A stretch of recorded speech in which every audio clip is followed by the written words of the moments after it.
aquí hago una combinación de lo que plantea Kenneth Boa y también otros apuntes. Y Kenneth Boa dice, debemos ser discípulos para hacer discípulos. El autor dice, enseñamos lo que creemos, pero reproducimos lo que somos. Aunque Dios en su gracia con frecuencia nos utiliza a pesar de nosotros mismos, normalmente no podemos dar de lo que no poseemos. Amén. El discipulado es un proceso dependiente. El discípulo no es un evento, sino un proceso permanente que requiere dependencia consciente de la presencia y del poder del Espíritu Santo. A ver, vamos a pedir que mis hermanos participen.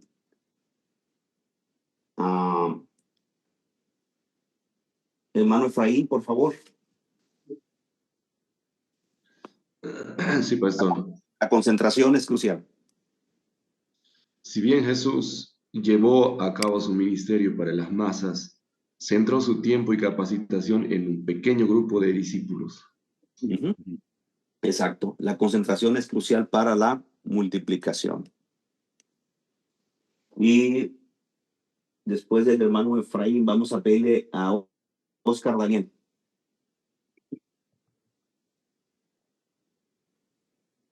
Las personas no son nuestros discípulos. Quienes están trabajando en ministerios de discipulado se enfrentan al peligro siempre presente de suponer que las personas a las que están formando son sus discípulos. Amén. Tengamos cuidado. Es la iglesia del Señor. Son los discípulos del Señor. Tengamos cuidado. O sea, no podemos. Lo digo porque lo he visto. Realmente es algo, yo creo, muy común donde la iglesia no es nuestra. Los hermanos, nosotros estamos ahí para edificarlo, ya hablamos de eso. Nosotros estamos ahí para ser un medio para que la obra de Dios crezca, pero no debemos de tener una actitud arrogante en el sentido de llegar a incluso abusar de autoridad y de manipular. Entonces tengamos mucho cuidado con esas actitudes que realmente no son saludables ni bíblicas, de no caer en la actitud de Diótrefes. A ver, por ahí, la hermana Gaby, por favor. Amén. Reproducirse es un distintivo del discipulado. Lo que me has oído decir en presencia de muchos testigos, encomiéndalo a creyentes dignos de confianza, que a su vez estén capacitados para enseñar a otros. Según a Timoteo 2:2. Gracias, hermano.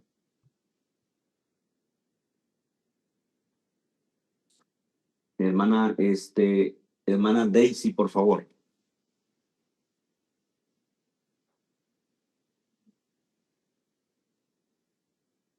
Pastor, no está Daisy, creo que tuvo un percance, no está en clase, no sabré decir. ¿Puedo leer en su lugar, pastor? Adelante, hermano, por favor. No hay madurez sin ministerio. Para el seguidor de Cristo, el ministerio nunca es opcional. Es un llamado para todos los creyentes. No solo para un subconjunto de profesionales, los laicos dejan pasar oportunidades abundantes de ministerio cuando tropiezan con el supuesto de que si no saben enseñar o predicar, están limitados a un ministerio indirecto por medio de su apoyo financiero de quienes sí saben. Esta mentalidad de espectador hace que las personas pasen por alto las circunstancias y destrezas que Dios otorga y que les han sido confiadas.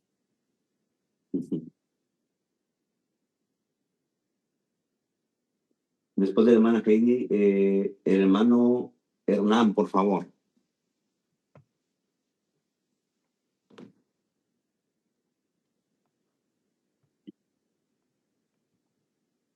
No podemos medir. No podemos medir nuestro ministerio aunque las personas con frecuencia lo intentan. Verdaderamente, esencia del ministerio formativo no puede valorarse en esta vida. Los intentos humanos no cuentan de contar con versos y cuantificar discípulos llenan el blanco porque la dimensión de nuestro impacto en este mundo está oculto y que solo Dios conoce la verdadera naturaleza de nuestros ministerios. Muchos que parecen tienen una gran repercusión en este mundo pueden ser mucho menos efectivos desde el punto de vista celestial que muchos santos desconocidos pero fieles. Podemos participar en la obra de Dios, pero no podemos medir ni controlar lo que está haciendo en nosotros y por medio de nosotros. Amén. Gracias, hermano Hernán.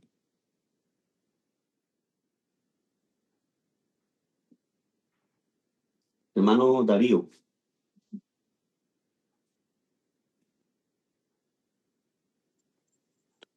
Amén. Discípulo. Amén.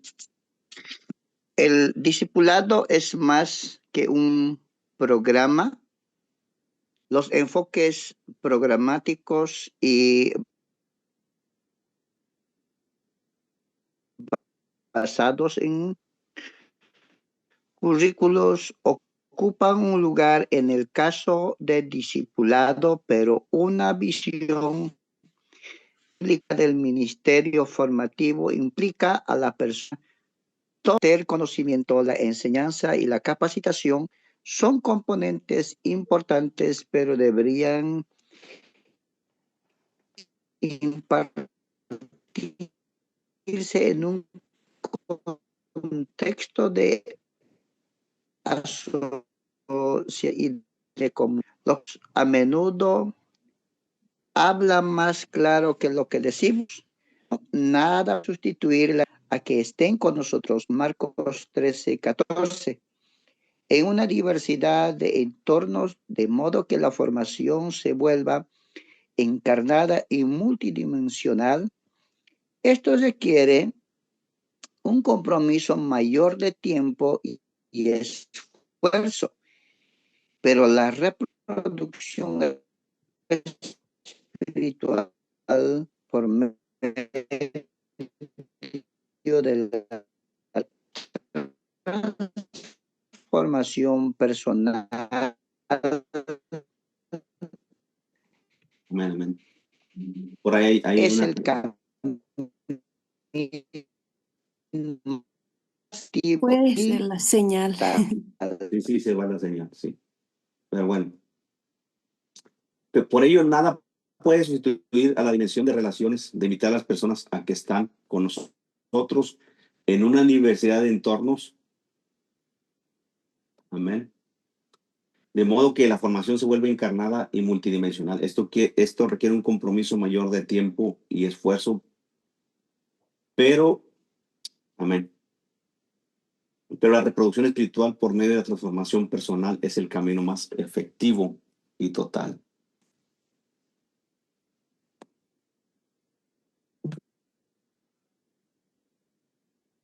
Usualmente por ahí en Bolivia hay un sistema de discipulado o de consolidación que predomine. Ya ve que de repente muchos abogan por el sistema de células o escuela dominical. Usualmente, ¿cuál es el sistema de discipulado que lleva, generalmente hablando, cada iglesia? O no hay, digamos, no hay algo que predomine. ¿Cuál es la realidad de Bolivia?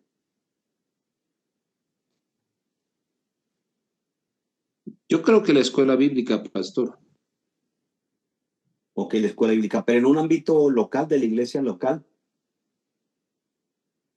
Hay iglesias que sí cuentan con un centro de discipulado donde enseñan a los miembros por niveles. Por ejemplo, cuando son nuevos convertidos, les ponen en el nivel 1, así sucesivamente.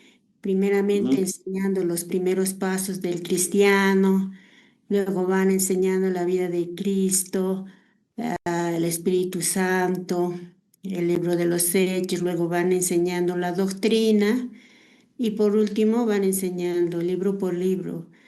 La Biblia, bueno, hay iglesias que lo han implementado de esa manera. Amén, amén. Sí, Una vez que se convierte algún hermano en la iglesia, tratan de involucrarlo siempre al discipulado para que vaya creciendo en su fe. amén, amén.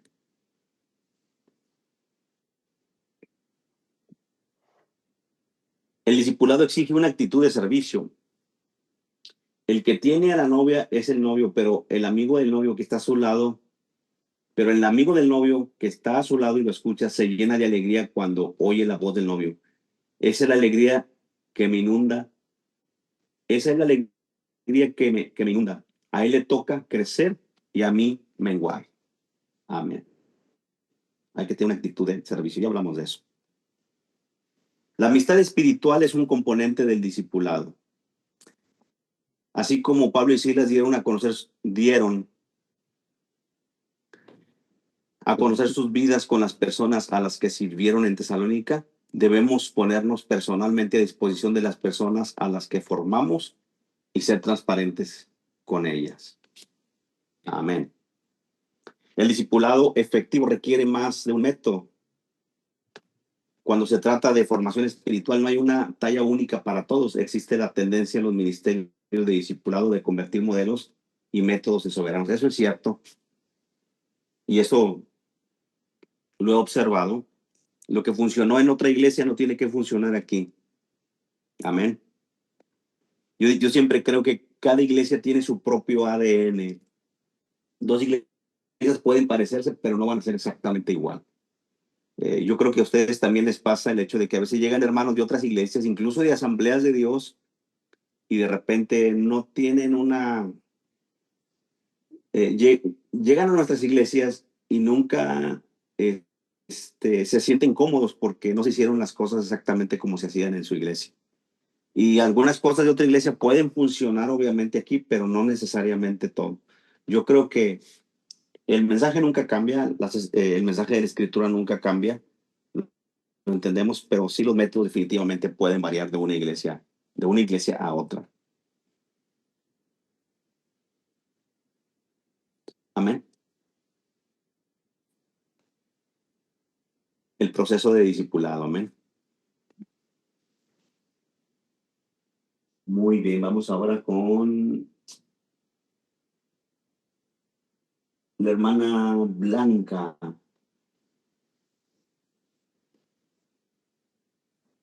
Amén.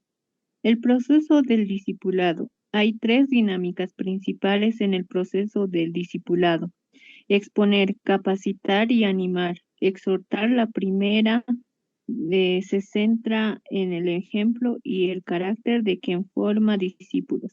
El segundo, en la naturaleza de la enseñanza y capacitación.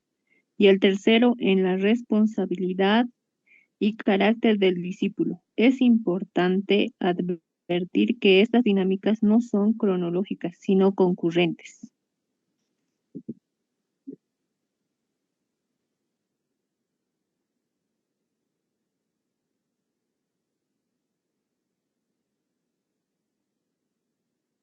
Con relación a exponer, como hemos visto, para ser discípulos debemos ser discípulos. Cuando quienes forman discípulos creen en la forma en que encarnan la gracia y la verdad de la vida en Cristo, crecen también en autenticidad y autoridad personal. Su aspiración santa y su pasión personal se vuelven contagiosas, ya que hacen que el discípulo resulte atractivo. Estar expuestos a personas que muestran un caminar luminoso con Dios es un empuje poderoso en la vida del discípulo, porque constituye una demostración tangible de la pertinencia de la verdad bíblica para la labor diaria. Tales personas inspiran compartiendo palabras y obras, boca y vida, actitudes y acciones. Entregan su experiencia de Cristo a otros al enseñarles por medio tanto de preceptos como de ejemplos. Esta combinación de tutelar y de imitación alimenta y adorna el proceso de formación. Yo pienso que todos hemos tenido aquí modelos, ¿no? A seguir, pienso. Y hay que estar agradecido a Dios por esas personas que invirtieron de nosotros y valorar lo que ellos hicieron por nosotros. Capacitar. Hermana Verónica, por favor, Velarde.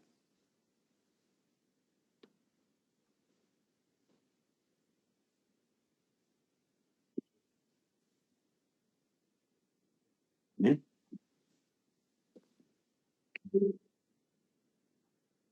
Hermano, si no está el hermano Luis Manuel Calcina. Capacitar. La capacitación es la segunda dinámica primordial en el proceso del discipulado y deberían incluir enseñar, administrar. Es de lamentar que la mayor parte de los programas de discipulado parece que se limitan a la religión y muchos de ellos se enfatizan por bien impartir conocimiento, o enseñar, o desarrollar destrezas, o administrar. El propósito de capacitar es mostrar a las personas cómo aprender y aplicar la palabra de la forma que se entiende, en realidad se la aplica en el contexto de la vida cotidiana. De esta forma, los discípulos avanzan en principios y en práctica, y en teoría y en técnica, en condiciones y en conducta. Amén.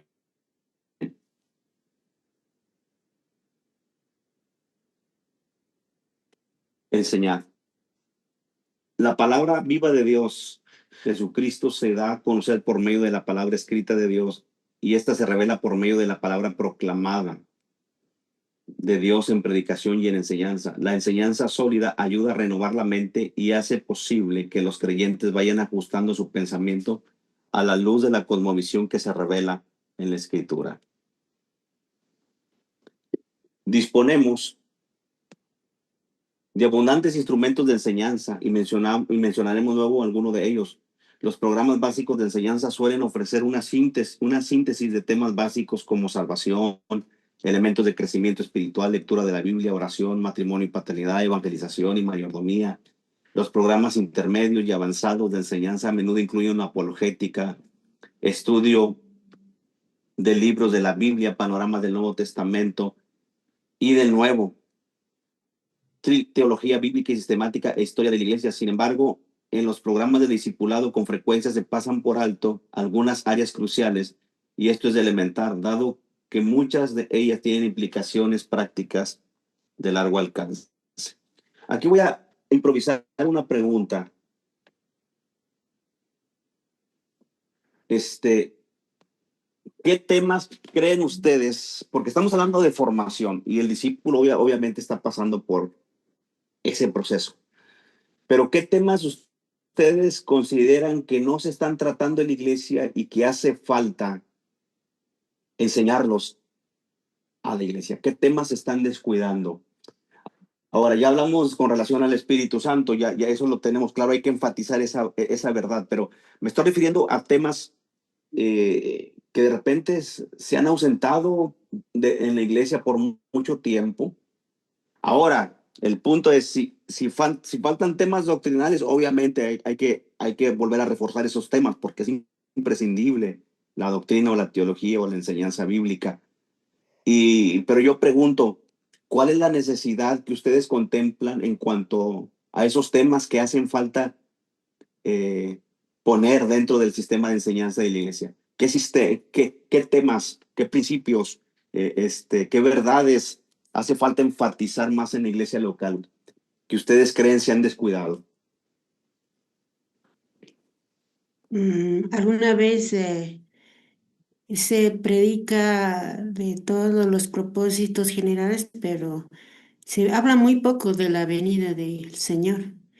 Ajá. Hemos aprendido en este último de que debemos siempre enfatizar eso para que la iglesia esté motivada, ¿no? A su compromiso y amor a Dios. Es uno de los temas. También noté que hay muchos pastores que no no desean hablar mucho, por ejemplo, de la mayordomía en el aspecto de los diezmos, ofrendas, porque tienen temor de que el pastor está Lucrando. Ajá, queriendo instar a la gente ajá. a dinero para enriquecerse. Es uno de los temas que también ha ido Ujú. fluctuando, ¿no? Bueno, escuchando algunos conciervos. Ah, eso es uno de los temas. En cuanto al Espíritu Santo, bueno, creo que lo han dado por sentado de que somos pentecostales, pero Ah, ah, yo creo que es bueno poner en las enseñanzas mayor énfasis a esta área del pentecostalismo. Y sí, lo hacen cuando es cada mes de mayo celebramos el día de Pentecostés, ahí hacen énfasis, pero sería bueno hacerlo más constante para que la iglesia conozca también y también tenga ese desafío de buscar, ¿no? La llenura o el bautismo del Espíritu Santo porque es de gran bendición. ujú. Gracias, hermana. Amén. ¿Qué temas son necesarios en la iglesia que usted considera deban ser llevados a la enseñanza? Profe, Sí, hermano, creo que es Efraín. Sí, Efraín, adelante. sí, sumando a lo que decía la paz, perdón, estoy con la voz hecha, estoy resfriado. Sumando a lo que decía la pastora, yo creo que a veces hace falta hablar temas, los que ya los hablamos obviamente, la gente a veces los conoce de cierta manera, pero nos falta a veces conectar las verdades que enseñamos a la práctica, o sea, cómo lo llevamos ahora a la práctica, cómo poner en práctica todo lo que ya se sabe, porque si no a veces les damos información y no les damos directrices para llevar todo eso a la práctica. Lo segundo que se debe hablar creo que son temas relacionados con familia, porque, bueno, yo no sé si estoy equivocado, pero como pastor creo que la familia es el desafío más grande que tenemos en la iglesia. Ah, eh, temas concernientes a la familia, temas actuales, por ejemplo, de la ideología de género, todo eso, ayudarles a nuestros, de cierta manera es un sector de la iglesia, no son todos, ¿no? Pero hablar estas situaciones que demandan una postura bíblica, que demandan un criterio de los hermanos para formar a sus hijos. Entonces, pienso que a veces nos centramos solo en la doctrina, que no está mal, pero a veces no tenemos una voz respecto ¿cómo les digo?, a los desafíos que está atravesando cada creyente. Ujú. Sí, sí, de hecho aquí, de repente es triste cuando oyes que jóvenes que antes iban a la iglesia, mira, hace unos 3 o 4 años atrás fuimos a la Walgreens, que es una farmacia. Mi esposa fue a comprar, no recuerdo qué fue a comprar. Y ahí había bueno, parecía jovencito, parecía un niño, un adolescente de unos 15 años, dice, estaba trabajando.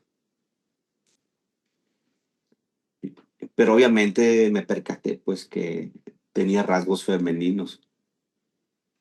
Y la verdad sí me sentí, no sé, impresionado, muy amable, la muchachita, porque era muchachita. Pero lo más triste, no sé cómo nos enteramos que ese niño, o esa niña, perdón, había sido parte del grupo de alabanza de una de las iglesias de aquí. Entonces uno se queda, wow, o sea, obviamente estamos hablando de una necesidad a llenar. No hace mucho tiempo también una hermana de otra iglesia le comentó que su hija tiene problemas con su fe. Estamos hablando de una adolescente.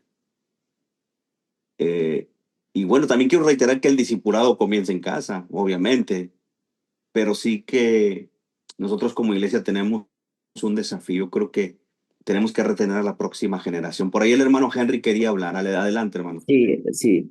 Está muy bien tocar temas bíblicos, teológicos, pero no nos debemos olvidar de temas transversales. Ujú. Por ejemplo, la sexualidad en los jóvenes, como también en matrimonios, ¿no? Generalmente más del 90% problemas de sexualidades cuando existen problemas en el matrimonio. Y hay que hablarlos frontalmente, ¿no? Claro. Tal cual la Biblia lo dice, porque el entorno bombardea estos temas a la juventud, pero de nuestro lado también tenemos una palabra poderosa también para poder influenciar. Y a veces al callarnos permitimos que las fuerzas externas, el entorno influya. Entonces, estos temas transversales que son muy importantes deberían también hablarse de manera frontal, sin miedo. Por ejemplo, también en los jóvenes, la búsqueda de propósito. A veces yo veo jóvenes, como trabajo con familias, quieren las cosas rápidas, pero hay veces cuesta el sacrificio. Entonces, ayudar con temas para que ellos encuentren, ¿no? El plan de Dios, cosas que van a generar una integralidad con todo lo bíblico y teológico que podemos enseñar, porque van agarrados de la mano, ¿no? Entonces, son aspectos transversales que no debemos descuidar. Amén, gracias, hermano Henry. Hermana Celia.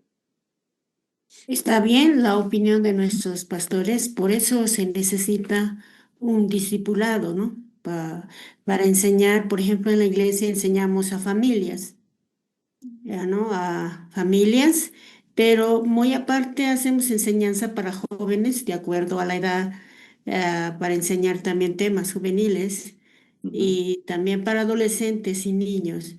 El discipulado que tenemos se considera siempre quiénes están, porque hay uniformidad de edades cuando entran al discipulado. Y vemos conveniente porque tenemos que tocar también temas de familia, como decía, doctrinales, bien ministeriales como evangelismo, pero siempre empezamos con la leche espiritual, temas bien básicos de la Biblia, y eso es muy bueno para que el crecimiento sea integral. Amén. Ahora con el hermano Absalón, no se me vaya a enojar el hermano. Adelante, hermano. No, profe, no. A ver, No, es broma. Es broma, por supuesto. En el tema de mi monografía, ayer pensaba comenté sobre la salud integral del ministro, ¿no? Entonces, yo estaba pensando también que hay algunas áreas que se está descuidando en la iglesia, cierto, ¿no? Con todo lo que mis compañeros han expresado y sumando a eso también, por ejemplo, el tema de las misiones, ¿no? Creo que también la iglesia se está olvidando o está descuidando el tema de las misiones, entendiendo que la institución, si hoy existe, como existe, es por la razón de las misiones, porque tenía, o sea, ellos han entendido que es importante, ¿no? El tema de la predicación del evangelio por todo el mundo.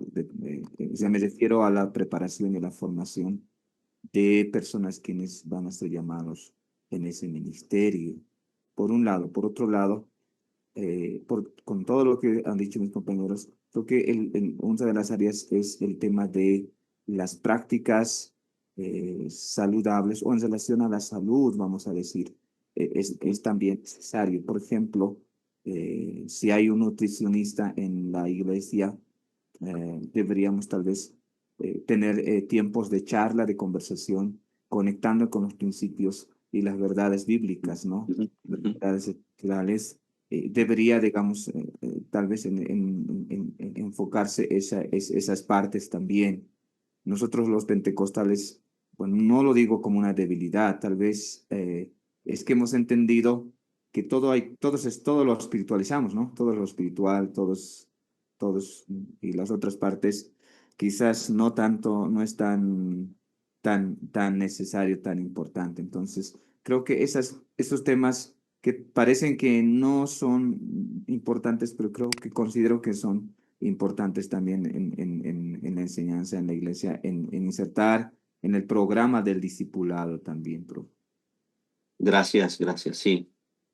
Hay que tomar temas que tienen la necesidad de nuestras iglesias. Amén. Obviamente, vuelvo a lo mismo, cada iglesia tiene sus propias necesidades y sería bueno hacer una evaluación, reunirse con su equipo de trabajo y observar y preguntar qué temas serían pertinentes. Ahora, a veces tal vez usted no va a encontrar un material exactamente de lo que usted necesita, pero bueno, usted puede trabajar y también elaborar su propio material. Si hay algo excelente, qué bueno, pero muchas de las veces no lo hay. Por ejemplo, a mí me gustaría aquí tener algo relacionado con los adolescentes, algo sobre apologética, pero con un enfoque hacia la adolescencia. Y sí veo que hay algunas alternativas, aunque a veces hay que analizar, ¿verdad?, qué clase de material vas a dar en la iglesia, porque honestamente Asambleas de Dios, al menos aquí no tiene básicamente, digamos, algo específicamente para los jóvenes en ese ámbito donde ellos puedan defender la verdad, porque básicamente se dice que muchos jóvenes al ir a la universidad, aquí en Estados Unidos, no sé allá, el comentario es que una considerable cantidad de jóvenes dejan el evangelio. Entonces, yo creo que es muy importante, al menos aquí, y me imagino que ya también reforzar esa necesidad. Ahora, estas áreas incluyen una idea clara de la autoridad y verdad de la Escritura, un sistema bíblico de valores, una idea bíblica de la esperanza, una idea bíblica del propósito, una idea bíblica de la motivación, una idea bíblica del contentamiento y gratitud, el desarrollo de convicciones personales, que obviamente es tan importante, el papel de la tribulación en nuestras vidas, una idea bíblica del trabajo y el ocio, los desafíos de nuestra cultura para la aplicación de la verdad bíblica, la naturaleza de la guerra espiritual y de nuestros recursos espirituales, el proceso de formación espiritual. De hecho, aquí está llegando una comunidad que viene de las Islas Marshallese, que creo, no tengo entendido exactamente dónde están ubicadas, pero sé que están más o menos cerca de donde están las islas de Hawái, pero están llegando gente aquí y parte yo diría de su cultura es que allá en sus islas, tengo entendido, no estaban acostumbrados a trabajar. Entonces vienen aquí y como que quieren estar llevando la misma vida inactiva. Es lo que yo he escuchado.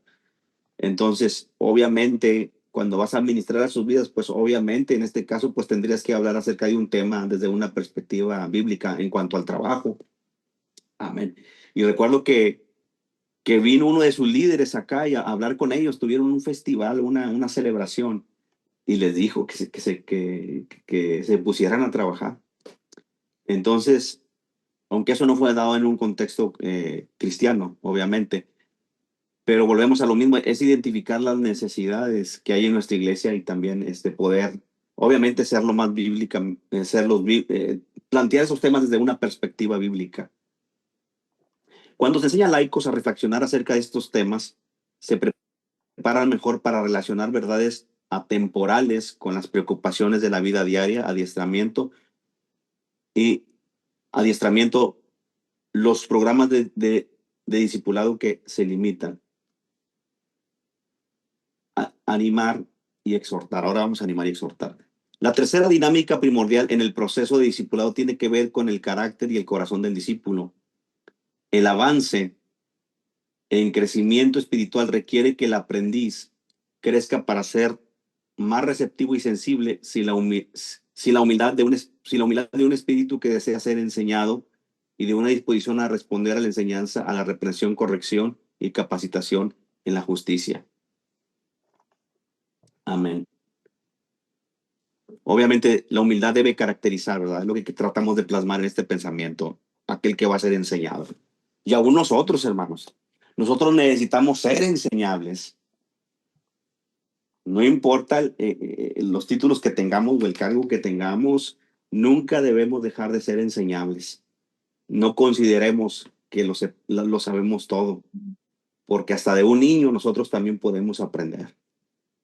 De un hermano que tiene menos trayectoria que nosotros en el ministerio o en la vida cristiana, nosotros podemos aprender. No nos cerremos, seamos honestos. Si alguien nos dice una verdad, recibámosla. Amén. Entiendo que hay gente que te puede hacer críticas destructivas, pero yo creo que hay mucha gente que te puede hacer una observación con el propósito de ayudarte. Y es que a veces de repente hay hermanos que son honestos y nos dicen una verdad, nos dicen algunas verdades. Analízalas, digiérelas en oración. Y si tú descubres que todo es verdad o algo es verdad, pues recibe la verdad que sea aplicable para tu vida. Pero hay que ser, hermano, eso es muy importante para avanzar en la carrera cristiana y en el ministerio y en el liderazgo, incluso para poder trascender. La importancia de ser humildes y ser enseñables. Nunca caigamos en la actitud de que nosotros ya lo sabemos todo, porque realmente no es así. Hay que tener un corazón enseñable.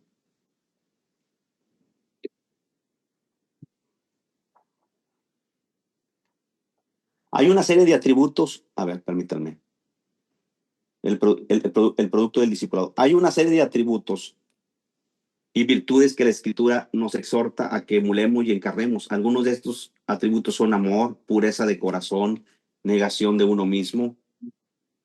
Amén. Obediencia, disposición a sufrir por la justicia, reciprocidad, compasión, amabilidad, humildad, bondad, fe y paciencia, etcétera, etcétera. Ahora, yo creo que aprender es cambiar. Si esta materia a usted le está ayudando a cambiar, a ser mejor adorador y mejor servidor, hermano, eso es genial. Pero si eso no nos lleva a ser mejores servidores y a vivir lo que estamos nosotros adquiriendo a través de esta enseñanza, pues básicamente sería estéril. Dijo un predicador: yo conozco a personas que se saben de memoria credos y conceptos teológicos, pero viven como impíos.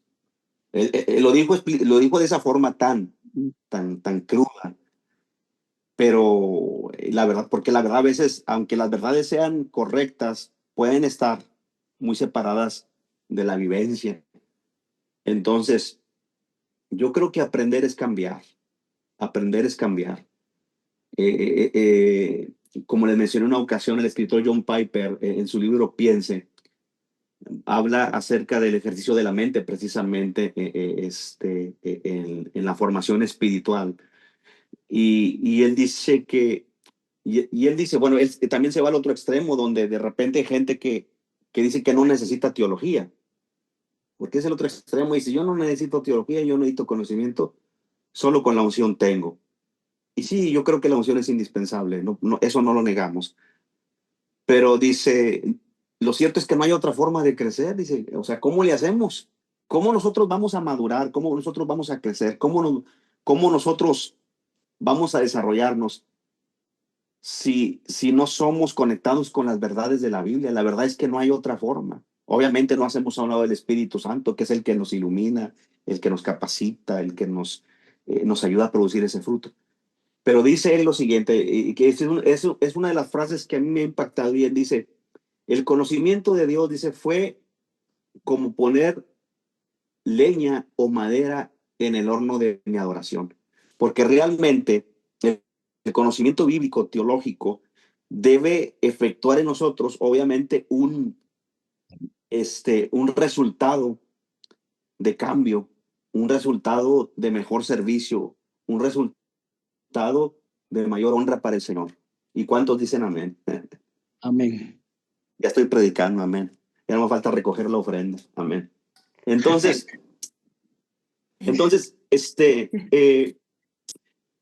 seamos enseñables, hermanos. Amén. Aún con nuestras esposas. Mire, tal vez ya me estoy saliendo del tema, pero quiero ser práctico. Varones, si su esposa les dice una verdad, doblemos las manitas. Que conozcamos. Hermanos también. El hermano Absalón dice que sí. Entonces, no le tengamos miedo a la verdad. Al fin y al cabo, si alguien nos dice una verdad, es para nuestro bien. Ahora, eso sí, hay que decir las verdades en amor, por supuesto. Tengamos cuidado también cómo decimos la verdad. Tengamos cuidado. No seamos con todo respeto, torpes y tener falta de empatía, perdón, como para cuando hablamos la verdad. Tenemos que, de hecho, el principio bíblico de de Efesios 4, donde habla directamente con el discipulado de seguir la verdad en amor.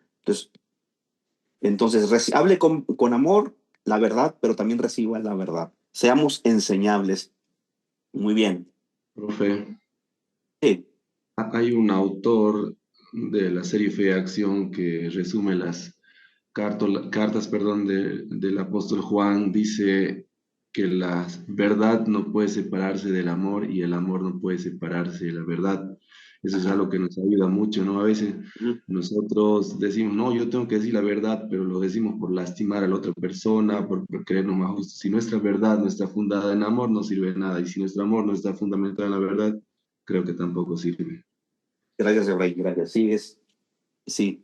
Ya ves, hay hermanos que dices que yo así soy, dice. Me gusta decir las cosas como son, pero yo sí digo, bueno, sí hay que decir las cosas como son, pero hay que saberlas decir. Sí, porque el gran punto es que a veces esas personas hablan y no se dan cuenta que ellos también tienen muchos aspectos que cambiar en su propia vida también. De hecho, el principio bíblico es, o sea, ¿por qué miramos la paja en el ojo de nuestro hermano? O sea, todo empieza, o sea, todo cambio, aún en la vida matrimonial y en cualquier problema, en cualquier conflicto, aquí estamos adentrándonos en los conflictos, es, este, todo empieza con tomar decisiones, primero nosotros, antes de querer cambiar a los demás.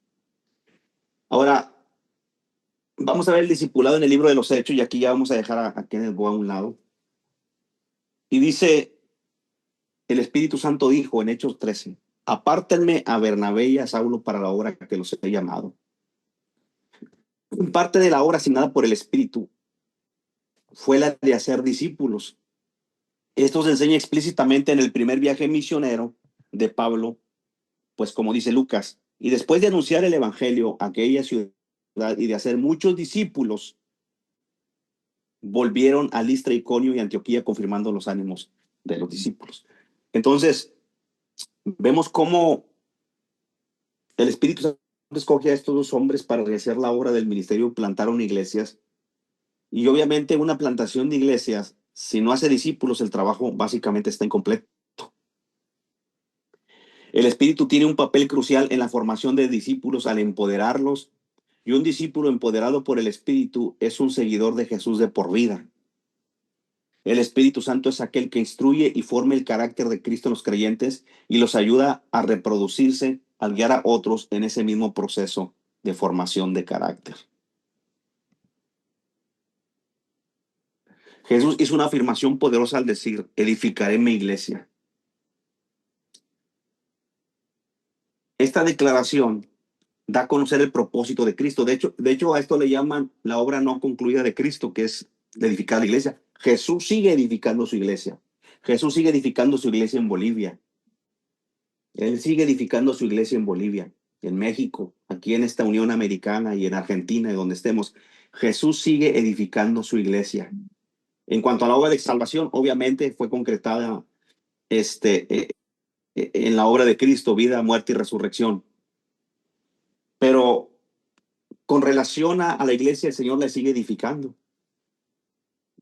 Ahora, esta declaración da a conocer el propósito de Cristo, que se relaciona muy estrechamente con establecer una iglesia conforme al modelo del Nuevo Testamento. Lamentablemente, ha habido casos en donde misioneros, esto lo da a conocer el libro de la iglesia, Edificaré mi iglesia. Creo lo escribe Melvin Hodges. Lamentablemente ha habido casos donde misioneros o ministros han llegado a un lugar, pero no se quedaron el tiempo suficiente para establecer una iglesia ni para instruir a los nuevos convertidos para que se pudieran desarrollar. Pero, ¿cómo se establecería una iglesia en el Nuevo Testamento? Surge la pregunta. El estudio detallado del libro de los Hechos y de las epístolas de Pablo revelan el método empleado por los apóstoles y en especial por Pablo. El apóstol empezaba predicando el evangelio, después reunía a los convertidos en un lugar conveniente. Los creyentes se reunían a horas señaladas para adorar a Dios y recibir instrucción.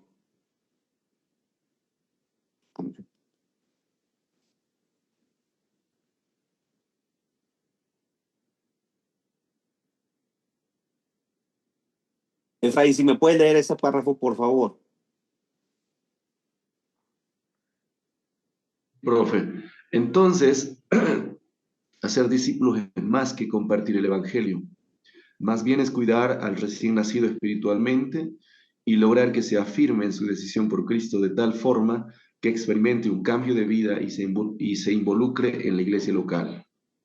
Y entiendo que es algo que ya sabemos, hermano, pero realmente, ¿cómo estamos nosotros realizando la obra de consolidación y discipulado en la iglesia? El apóstol Pablo promovía el equipar a los discípulos, pues él mismo encontró a Bernabé. Amén. El apóstol Pablo promovía el equipar a los discípulos, pues él mismo encontró a Bernabé. Entendemos que Bernabé discipuló a Pablo, a alguien que le instruyó y equipó a él. La iglesia de Tesalónica es un ejemplo en el discipulado, pues el sistema de Pablo era predicar unos meses y luego continuar con su viaje. Él continuaba con su viaje.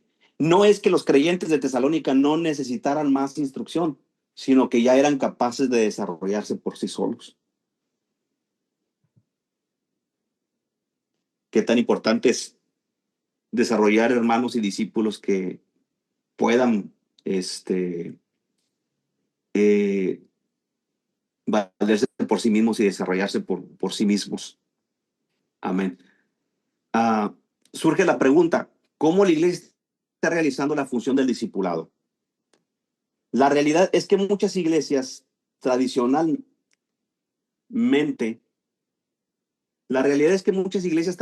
amontonan a todos sus miembros en un sistema generalizado de educación como la escuela dominical. Es lo que dice este autor. La esperanza es que ciertos individuos muestren niveles mayores de interés y así finalmente ocupen cargos de liderazgo. Si bien las intenciones son buenas, lo cierto es que muchas personas se quedan en el camino. Cuando utilizamos un sistema generalizado.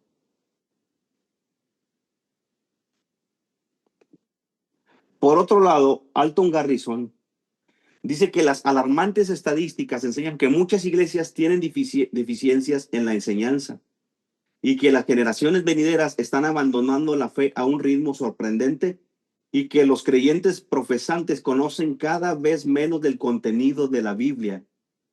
Muchas iglesias han abandonado la escuela dominical como un medio de discipulado, pero no ofrecen otra alternativa para el estudio sistemático de las Escrituras. Amén. Yo creo que, como digo, el sistema o método de enseñanza cada quien lo aplica.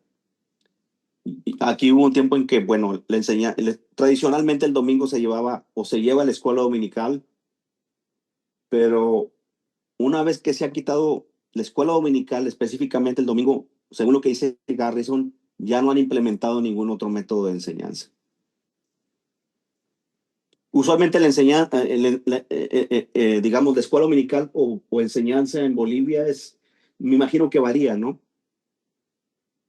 Domingo, tal vez alguien tiene el método tradicional y está bien si le funciona, pero no sé si de repente lo hacen algún otro día o a través de células de estudio, no sé cómo le hacen por allá.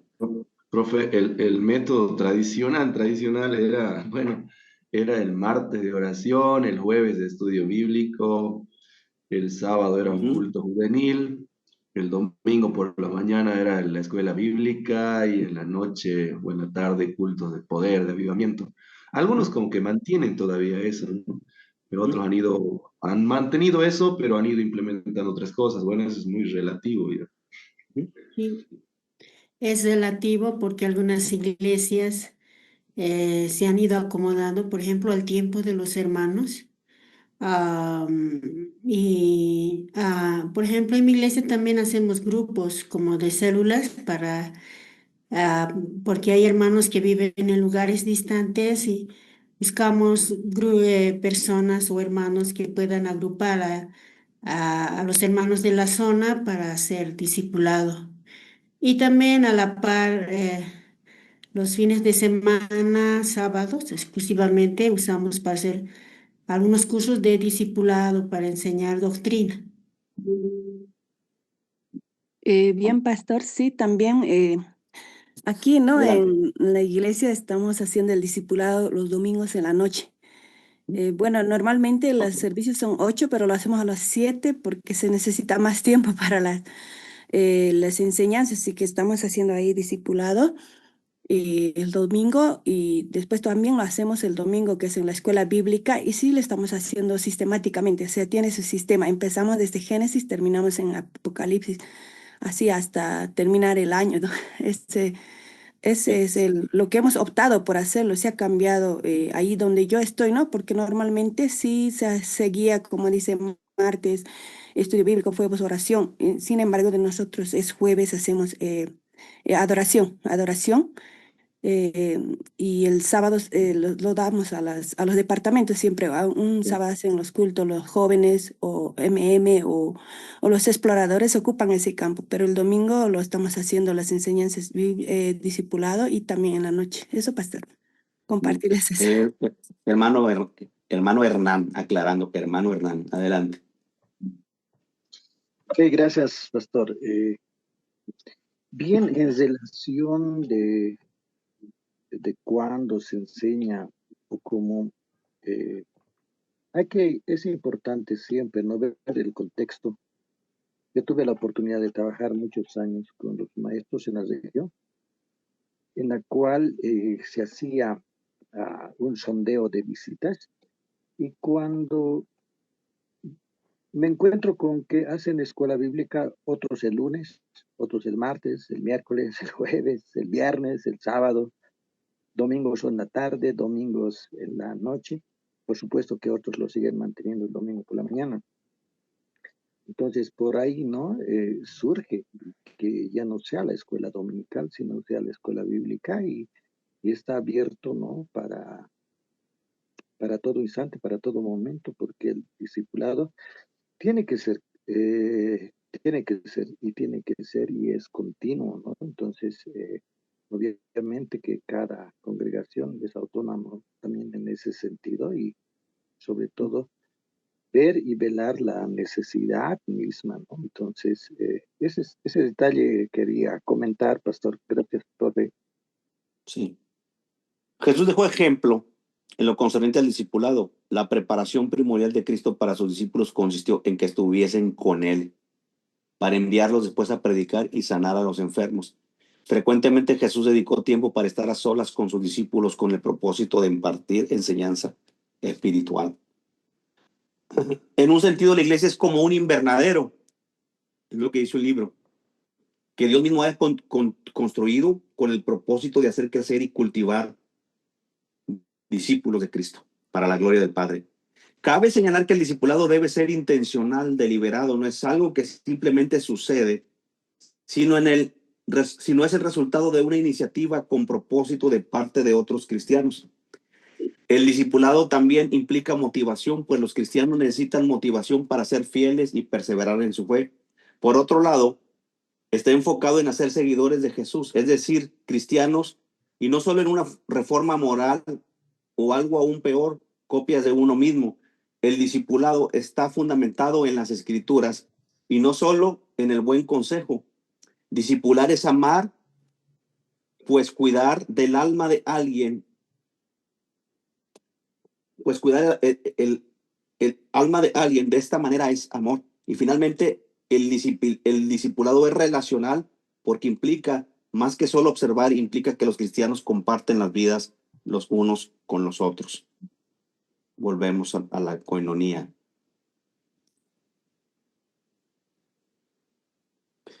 Pero volviendo a la pregunta, ¿cómo está la iglesia llevando a cabo la tarea del discipulado? Vamos a hablar de la realidad de los Estados Unidos. La realidad es que en los Estados Unidos, en un contexto general, a pesar de que la Gran Comisión es uno de los principales mandatos para su pueblo o para el pueblo de Dios, un gran número de creyentes no lo están obedeciendo. De acuerdo con un estudio que realizó el grupo Barna en el año 2022, se dice que 2 de cada 5 creyentes, 39%, no están involucrados en el discipulado. 2 de cada 5 creyentes. Muchos creyentes cada vez más influenciados por una cultura individualista y solitaria, yo creo que es un gran problema aquí en los Estados Unidos, han dejado de considerar como una prioridad su relación con otros hermanos y hermanas en la fe y su llamado de enseñarles a otros. Pero ¿qué pasa con el 61% restante? Según Barna, solo el 28% de los cristianos participan activamente en la comunidad de discipulado. Es decir, aquellos que están siendo discipulados y discipulando. Lo cual se traduce que más de 1 de cada 4 cristianos en los Estados Unidos entra en esta categoría.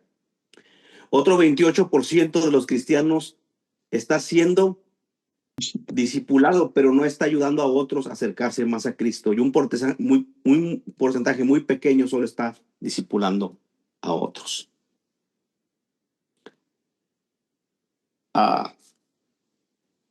Siempre es bueno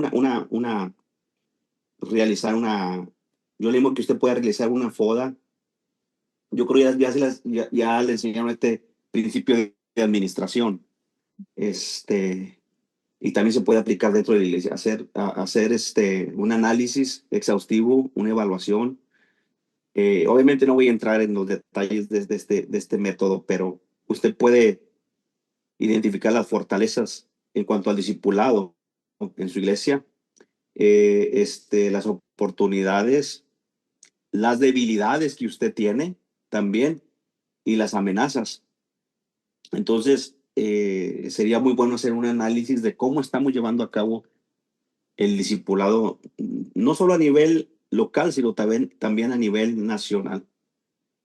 Si bien las iglesias hispanas, ahora hablamos de las iglesias hispanas aquí en Estados Unidos, han tenido cierto crecimiento, ¿cómo están realizando la tarea del discipulado?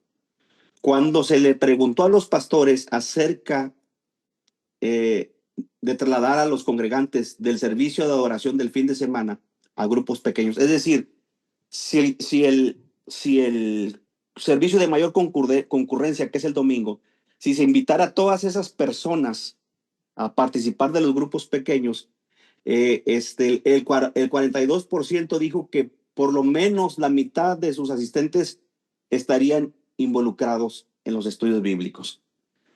Entonces estamos hablando, alrededor de 1/3 de los pastores dicen que menos de 1 de cada 4 asistentes son miembros de grupos pequeños de estudios bíblicos. La realidad es que si no hay compromiso con la asistencia a algún estudio entre semana, esto implica que el compromiso con el discipulado es muy débil. Porque si no se busca la relación, porque el discipulado también tiene que ser relacional, entonces es obvio que ahí hay algo que necesitamos corregir. No podemos edificar discípulos en nuestras iglesias, sino hasta que primero experimentemos esta investidura de poder del Espíritu y la mostremos a un mundo hambriento. Los líderes en el cuerpo de Cristo están respondiendo al llamado de Cristo a la iglesia con entusiasmo y una vida cambiada.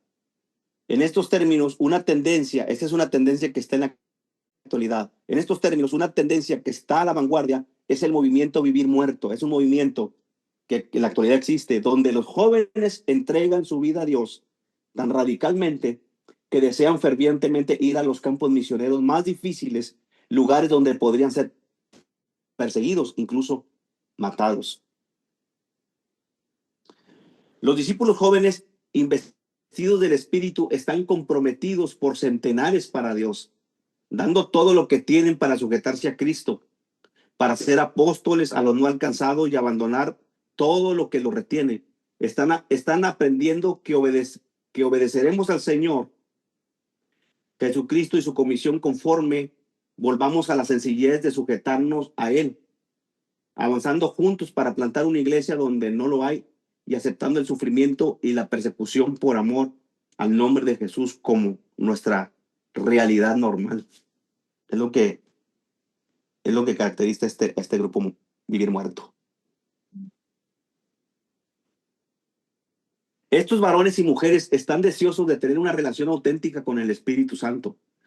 Ellos no están buscando algo fácil, es interesante, y no se preocupan por las cosas de este mundo. Ellos quieren experimentar la realidad de vivir el Evangelio en los lugares más hostiles del mundo. Mientras escribo esto, incluso, dice este escritor, aunque no ha sucedido, muchos de ellos están dispuestos a morir por esta causa para vivir muerto.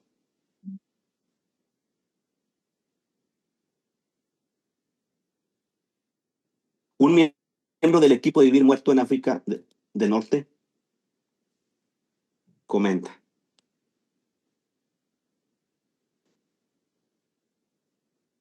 Dice este joven: cuando matan o encarcelan a uno de nuestros misioneros, enviamos más misioneros. Cuando nuestros misioneros fracasan y nuestros equipos decaen, nos arrepentimos, revisamos nuestra estructura, mejoramos nuestra preparación, capacitación, cuidado pastoral y enviamos nuevos equipos. Ningún ataque físico o espiritual nos detendrá de vivir entre las personas más hostiles y proclamarles con amor el evangelio en el nombre de Jesús. No nos detendremos, dicen ellos. Las personas que tienen pasión por Dios dejan que el Espíritu Santo quite los límites de lo que ellos piensan que Dios puede hacer. Están listos para cualquier cosa por lo que creen, incluso morir. Y aquí es para reflexionar. ¿Qué pasaría si nuestras iglesias tuvieran esta clase de fervor inspirado por el Espíritu? ¿Qué pasaría en su pueblo, en Cochabamba, en Bolivia, en su área, ciudad, si las personas en las iglesias estuvieran dispuestas a vivir como quien ha muerto a todo para alcanzar al herido y al perdido? Nunca ocurrirá con mensajes emocionales ni programas o iniciativas, y la empresa es demasiado grande para que la cumplamos solo con nuestro esfuerzo. Sin embargo, sí puede suceder cuando el Espíritu enciende nuestro espíritu, porque Dios está listo para investir de poder a los discípulos de Cristo en todo nuestro afligido mundo. ¿Qué les parece esta forma de pensar, hermanos? Excelente, profe. Amén. Muy Amén. desafiante. Bendito sea el Señor. Muy Es desafiante. valor también. Y precisamente ayer un joven enseñó aquí en la iglesia y dijo: ¿qué pasaría si todos tuviéramos los efectos del Espíritu Santo en nuestra vida? ¿Qué pasaría si no solo unos cuantos? Yo creo que es para reflexionar. Amén. Amén.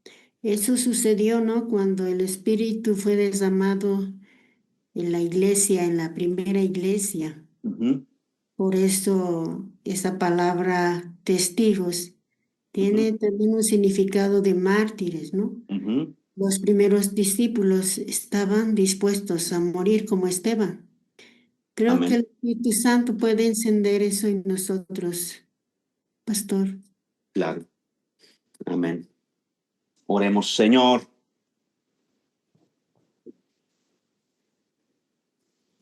oro por la nación de Bolivia, por mis hermanos bolivianos, por mis hermanos argentinos. Señor. Primero,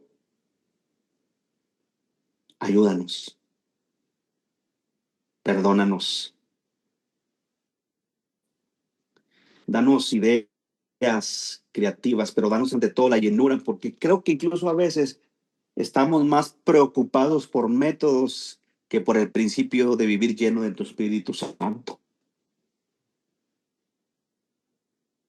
Somos tus hijos, pero también nos has puesto en la iglesia donde estamos ministrando, porque tú quieres que nuestras iglesias sean una luz en esos lugares oscuros, en las regiones donde nosotros estamos.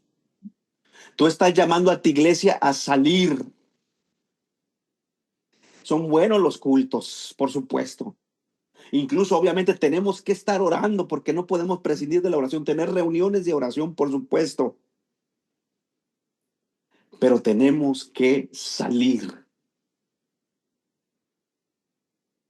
Yo te pido que haya visión en nosotros, haya dirección en nosotros, haya unción en nosotros, haya investidura en nosotros, haya, Señor, Padre mío, humildad en nosotros. Levántanos, Señor, para usarnos, para proyectar a la iglesia, Señor. Sí, para buscar compañerismo entre nosotros, de lo cual ya hemos hablado, pero también para tener contacto y conexión con la comunidad. Aleluya. porque estamos hablando de esa espiritualidad formativa donde vamos a formar discípulos, pero un discípulo no puede ser discípulo si primero no viene al conocimiento. Y porque tú no solamente quieres darle salvación, quieres formarlo, capacitarlo a través de tu iglesia para que sea un instrumento útil en tus propósitos. Yo te voy a pedir que ahí donde tú estás, ores. Ya oramos por que Dios nos ayude a conectar, pero ora. Tal vez hay personas que vienen a tu mente, grupos, tal vez prostitutas, tal vez drogadictos en tu área, tal vez la juventud que vive en tu barrio. Hay algo, hay alguien ahí, obviamente, tal vez tu comunidad, alguna comunidad, tal vez incluso de algún grupo sectario. Ora. Ora por las personas de tu comunidad. Cristo vino a ofrecer un sacrificio para traer salvación. Hay un evangelio que necesita ser predicado. Señor, aquí estamos. Ora ahí en tu mente. Ora ahí individualmente.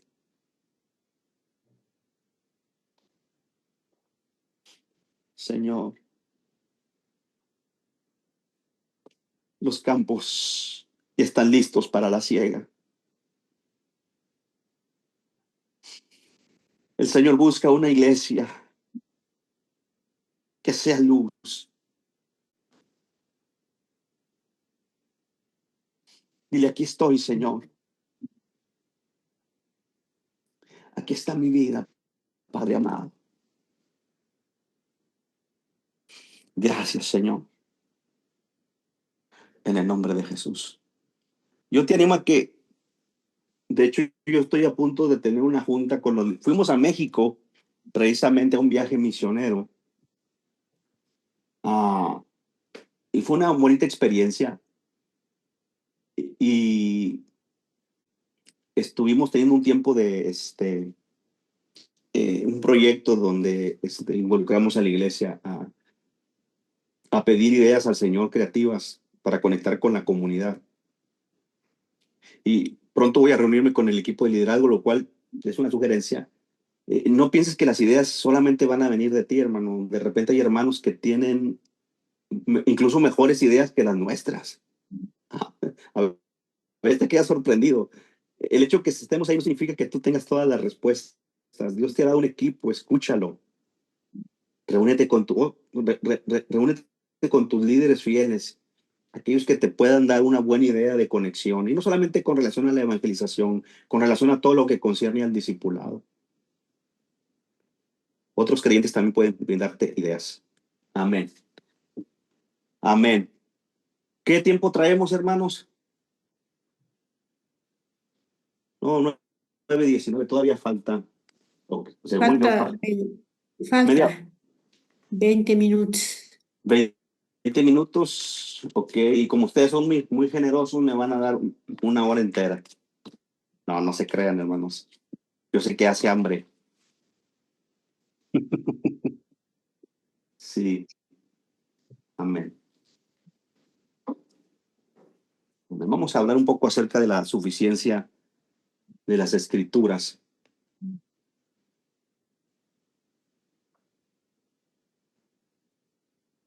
Vamos a ver para aprovechar.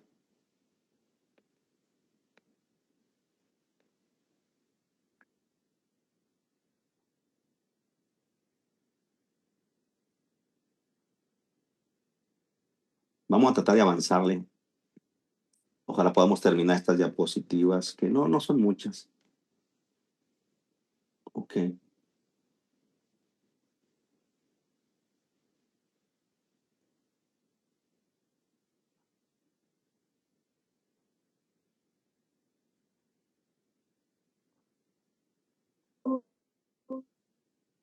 La sola escritura, hermano.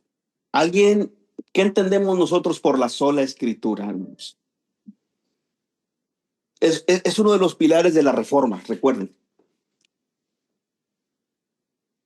Sola fide, sola gratia, sola escritura, solo Cristo y solo Deus gloria. Entonces, uno de los pilares de la reforma es la sola escritura. ¿Qué entendemos por esta doctrina o concepto teológico? con relación a la sola escritura?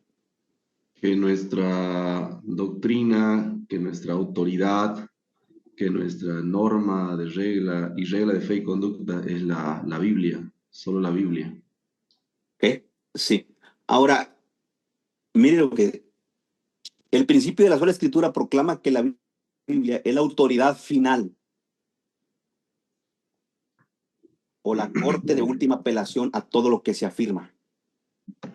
El Espíritu Santo que inspiró la palabra ilumina la mente del creyente para encontrar en la palabra misma el significado de aquello que Dios quiso comunicar. Amén. Entonces, obviamente, ¿por qué tomo este principio? Porque obviamente las escrituras es nuestra fuente de formación, obviamente aplicada por el Espíritu Santo, iluminada por el Espíritu Santo. Entonces, ahora, el principio de la sola escritura no niega que hay otras autoridades, pero que todas las demás autoridades deben estar sometidas a la escritura, porque es la autoridad final. ¿Por qué? Porque las otras autoridades no son infalibles. La única autoridad final e infalible e inerrante son las escrituras. Amén. Amén. Porque el Espíritu Santo la inspiró, obviamente. Como pentecostales debemos dar valor a eso. O sea, si el Espíritu Santo inspiró la escritura, obviamente debemos la verdad revelada está ahí. Y esto no significa que hagamos a un lado los dones espirituales y todo eso, por supuesto. Pero la realidad es que Dios nos habla. Yo te puedo decir, hermano, Dios me habla todos los días. Y yo no digo que el Espíritu Santo no pueda. De hecho, interactuando con la palabra, el Espíritu Santo confirma una palabra que de repente es de relevancia para mi vida, para ese momento. Amén. Pero yo te puedo decir que el Señor nos habla o me habla todos los días, cada vez que estamos en un tiempo devocional y leemos su palabra. Y el punto es que a veces como pentecostales volvemos a los extremos, donde hacemos tanto énfasis en la cuestión del espíritu que creemos en los dones, pero tengamos mucho cuidado de no desconectarnos del principio de la sola escritura.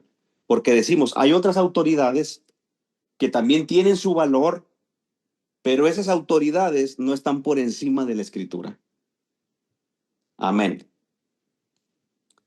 Ahora, ¿en qué se apoyan la fe y la práctica? ¿Cuál es la autoridad de que los cristianos recurren para dirigir sus vidas?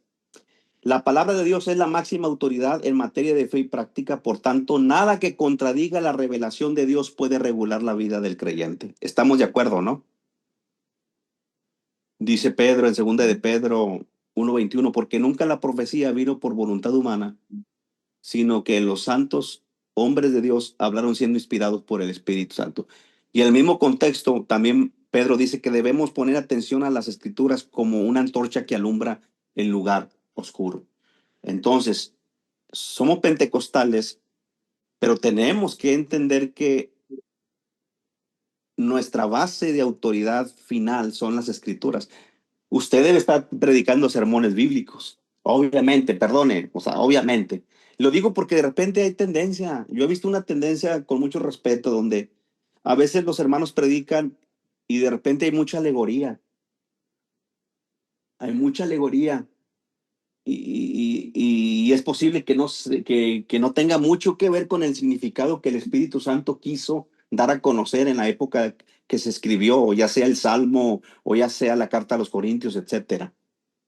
Entonces, yo les animo, les insto que ustedes expongan palabra, pasen tiempo a solas con Dios, escojan un texto de la Biblia, tomen tiempo para estudiarlo, medítelo y explíquenlo. Yo siempre digo, no importa que sea de una forma sencilla, pero que sea bíblico. Muy bien. Meditando en las escrituras, ¿a qué conclusión llegamos estudiando cada una de las escrituras? Bueno, por ejemplo, vamos rápido. En Marcos 7:5-13, el Señor tiene un debate con los fariseos porque ellos han suplantado la tradición por la escritura. Entonces la tradición o pensamiento humano no están por encima de las escrituras. El meditar en la palabra de Dios, según el Salmo 1 al 3, con el fin de aplicarla, lleva a una vida fructífera. Salmo 119, 105 dice que la palabra dirige nuestros pasos. De hecho, en una ocasión les mencioné al extremo que llegó muchas personas que se decían creyentes en Alemania bajo liderazgo de Hitler. Muchas personas apoyaron muchos evangélicos apoyaron las reformas de Hitler o los pensamientos de Hitler. Y uno piensa, ¿cómo es posible? ¿Dónde estaba su compromiso con las escrituras? Entonces, nada ni nadie está por encima de las escrituras. Segunda Timoteo 3, 15 al 16 dice que toda la escritura es inspirada por Dios y es útil. Entonces, la palabra es inspirada por Dios y es suficiente para perfeccionarnos. Segunda de Pedro 1, 19, 20, debemos enfocarnos en las escrituras, así como pondríamos atención a una antorcha en lugar oscuro. Mateo 4, debemos aplicar todo el consejo de la palabra de Dios a nuestra vida. Fue lo que hizo Jesús, no solo de pan vive el hombre, sino de toda palabra que sale de la boca de Dios. Ahora vamos a hablar de algunas fuentes de autoridad. Recuerden que hablamos que dentro de la sola escritura no niega que hay otras autoridades, pero que esas autoridades no están por encima de la escritura y que también son válidas, aunque hay que analizarlas, qué autoridad no la dice. Por ejemplo, estamos hablando de autoridades externas, son autoridades que se hallan fuera de uno.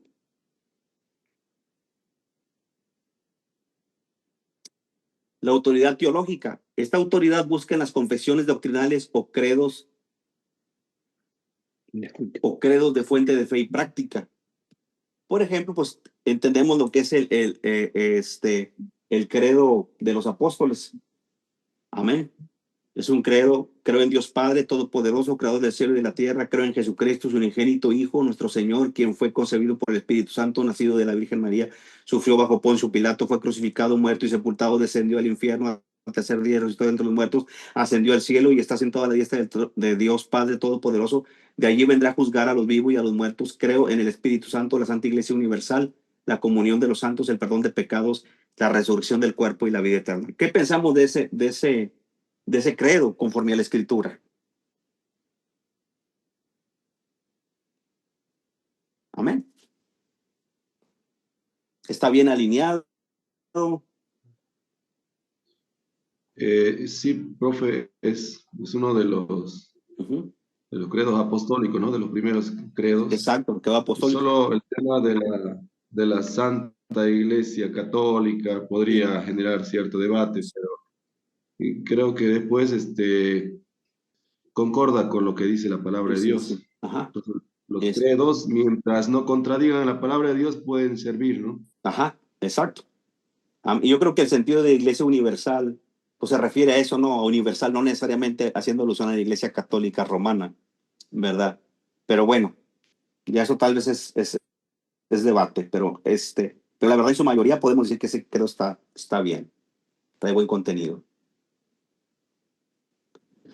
Existe la autoridad eclesiástica. Esta sostiene que la iglesia misma debe ser la autoridad de todos los asuntos de fe y práctica, o sea, la autoridad.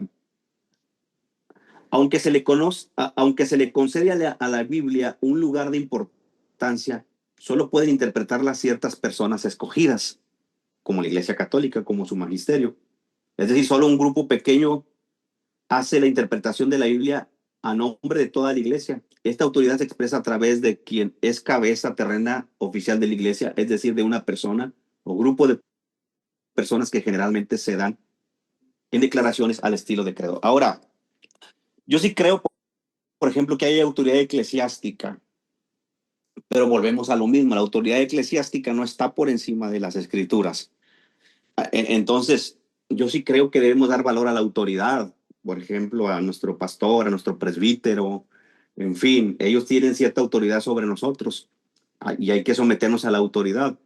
Pero obviamente no estamos de acuerdo que la iglesia misma debe ser la autoridad de todos los asuntos de fe y práctica, la última, ¿no? Claro que no. Entonces, No solamente un pequeño grupo de personas tiene el derecho a interpretarlo, por supuesto. Ahora vamos a autoridades externas, aquellas que proceden de nosotros como personas. De experiencia, aquí vamos de la experiencia como autoridad. La persona puede tener experiencias que pueden tomar como... Profe, Sí, hermana, no está compartiendo en pantalla. en serio. No le digo que... No está cambiando. Ah, no está cambiando. Ahí vamos a ver aquí. Algo pasó. Bueno, vamos a ver. Voy a dejar de compartir y voy a volver a compartir.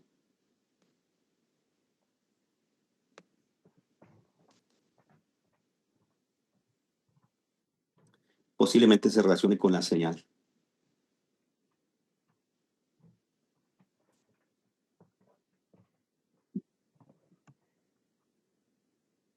Ahí está. Autoridades externas ya vimos, ok. Vamos a... Ok. Ok. Ok. Autoridad eclesiástica, autoridades externas. Ok. Autoridades, ok, aquí hay una... Déjenme ya. Algo pasa. Ok, permítanme. Fuentes de autoridad, ok. Autoridades externas. Ok, ya me ubiqué. Aquí volví a cometer otro error. Es autoridades internas, aquellas que, aclarando, autoridades internas, aquellas que proceden de la misma persona, aclarando. La experiencia como autoridad. La persona puede tener experiencias que pueden tomar como fuentes de autoridad. Los pentecostales creen en las experiencias que pueden tener con Dios. No obstante, debe haber una fuente de autoridad final más allá de la experiencia y en este caso, pues obviamente son las escrituras. Amén. Entonces, es ahí, ¿verdad? Donde habíamos hablado casi al principiar las clases esta mañana, donde realmente, hermanos, somos nosotros pentecostales, creemos, no estamos de acuerdo con el cesacionismo, con la tendencia reformada de negar la operación de los dones, creemos en la profecía, creemos que la obra del Espíritu Santo, como se ve en el libro de los Hechos, puede suceder, porque el libro de los Hechos es un paradigma y un modelo para nosotros, por supuesto. Pero siempre es importante entender el principio de la sola escritura, porque no hay nada que está por encima de la escritura. Ahora, y el punto es ese, o sea, aún si el Espíritu Santo, ustedes entienden esto, aún si el Espíritu Santo pudiera haber una profecía, pudiera haber una experiencia en cuanto de repente hermanos que dicen que tuvieron un sueño, pues obviamente, si algo contradice de una forma tan radical o en cierta forma la escritura, pues obviamente sabemos que la autoridad final si finalmente vienen siendo las escrituras. Amén. ¿Por qué? Porque ustedes y yo entendemos que el Espíritu Santo jamás va a contradecir lo que él mismo inspiró. Amén. Por eso yo digo, si alguien te da una profecía y no está seguro, digiérela en oración. Pablo dice que no menospreciemos las profecías. Digiérela en oración, analízala con calma, pero no es por causa, perdón la expresión del Espíritu Santo, es por causa de quien lo hice. Porque yo, bueno, desde mi perspectiva, yo sí creo que una persona puede ser influenciada por sus emociones. Amén. Y darte no algo muy acertado. Por eso es muy importante siempre tener una autoridad final. Ahora es muy conocido cuando algo es de Dios, por favor. Pero sí es bueno que nosotros tengamos discernimiento y ese discernimiento obviamente se da con la ayuda del Espíritu Santo, pero también en acorde a nuestro contacto con las Sagradas Escrituras. Entonces, el apóstol Pablo, cuando habla en 1 Corintios 14, el principio, dice, los profetas hablen dos o tres y los demás juzguen. Entonces, la iglesia es invitada a tener discernimiento. Amén. Y ahora, ¿por qué? Porque la doctrina, ya, obviamente usted entiende esto, la doctrina ya está, ya la tenemos, el canon está cerrado. Aunque eso no implica que el Espíritu Santo no siga hablando por medio de los dones, pero también entendemos que en cuanto a doctrina, ya no hay nueva doctrina que se pueda revelar. La doctrina ya la tenemos. Amén. Amén. ¿Comentarios, hermanos? Yo sé que estos son temas que de repente causan, no sé, hasta polémica, ¿verdad? Hasta polémica. Pero yo sí creo, hermano, que obviamente como pentecostales, de hecho es algo que incluso nos pueden a nosotros juzgar las iglesias reformadas de que nosotros no damos valor a la palabra. No, eso no es cierto. Los pentecostales como tales damos justo valor a las escrituras y entendemos que es la revelación final de Dios en cuanto a fe y práctica y que es la autoridad final porque son inerrantes y son infalibles. Eso no es negociable. Amén. ¿Verdad? No es cierto. No es cierto. Amén. Nosotros damos, de hecho, insisto, predique la palabra. Amén. Amén. Amén. Predíquela, ocupe Amén. tiempo, no espere que todo le venga por revelación. Estudie el texto, métase en oración, y es desgastante, hermano, pero es una bendición. Ahora, también está la razón humana como autoridad. Muchas personas han hecho de la razón humana la fuente autosuficiente de la autoridad. Si bien es cierto que al usar la razón se han hecho adelantos gigantescos y puede ayudarnos en cuanto a entender la verdad, no es infalible, pues el ser humano es influenciado por el pecado y puede errar. Definitivamente. Amén. Entonces, las escrituras son inspiradas por Dios.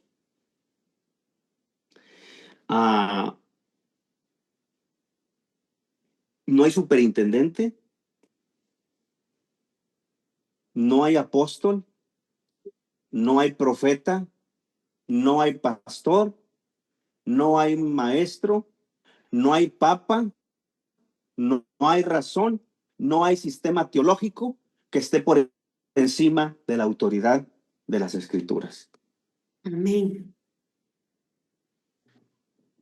Eso no cierra la posibilidad de que el Espíritu Santo nos hable.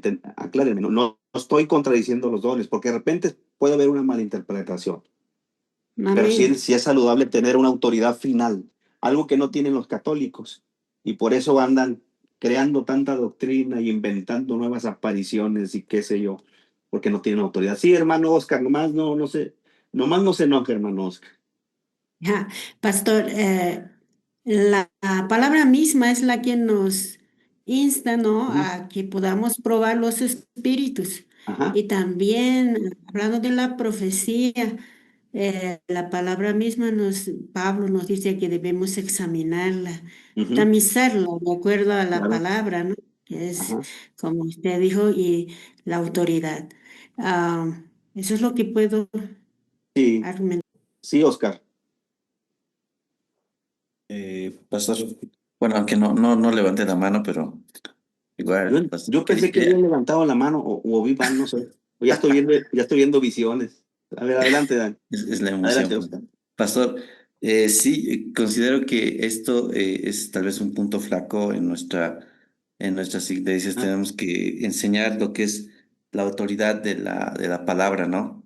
Muchos hermanos piensan que el sueño que he tenido o la visión que he tenido, ¿no? Y si el pastor no está de acuerdo, entonces con el sueño que yo he tenido, entonces el pastor está mal, ¿no? El pastor está mal y yo no, ¿no es cierto? Entonces tenemos que enseñar eso y bueno, gracias a Dios hemos estado enseñando la palabra justamente a la iglesia y enseñando de que la palabra es nuestra máxima autoridad, ¿no es cierto? Está más allá, está superior, ¿no? Está encima de lo que es los sueños, las revelaciones o las experiencias que hayamos tenido. Ahora, no significa que otras fuentes no tengan verdades, pero finalmente la autoridad final son las escrituras. Sí, Efraín, adelante. Sí, creo que ya es hora de capilla, pero quisiera decir esto. También se aplica mucho como nosotros en asambleas somos una institución y tenemos las instancias, tenemos autoridades. A veces sencillamente se dice, no, hay que obedecer porque es tal persona, o a veces nos sentimos mal, escucho mucho, ¿no? Pastores que se sienten mal por no estar de acuerdo con algo, y yo creo que ahí se aplica igual de que hay personas o líderes que te exigen o se exige la sujeción. Entonces alguien preguntaba hasta dónde podemos sujetarnos. Y una vez alguien alguien me dijo que cuando fue Mike, el de Izum hace años, me dijo que cuando la integridad vale, perdón, cuando la lealtad vale más que la integridad, es hora de salir o hacerse un lado, y eso me ayudó muchísimo en algunas situaciones. Amén. Profe, Pues gracias, hermano. Hermano, bueno, ya. nada más Perdón, mencionar sí, comente, ya vamos al devocional, sí. profe, nada más, creo que dentro del pentecostalismo también hubo extremos, ¿no? No digo que, no, pues es como mirándonos en el espejo. Hace años decía que esas frases se usaban, o sea, yo ando solo con el permiso del Espíritu Santo, nadie dice nada, o sea, nadie me puede decir nada, nadie me puede mandar nada, nadie me puede decir lo que yo hago, o ni siquiera debo prepararme en el seminario, solo es el Espíritu Santo, el Espíritu Santo, el Espíritu Santo. Creo que también hubo extremos de los cuales creo que ahora estamos aprendiendo un poquito de cuidado de la salud. Nada más eso es lo que quería decir. Gracias. Pues hermana Celia o al hermano capellán, adelante.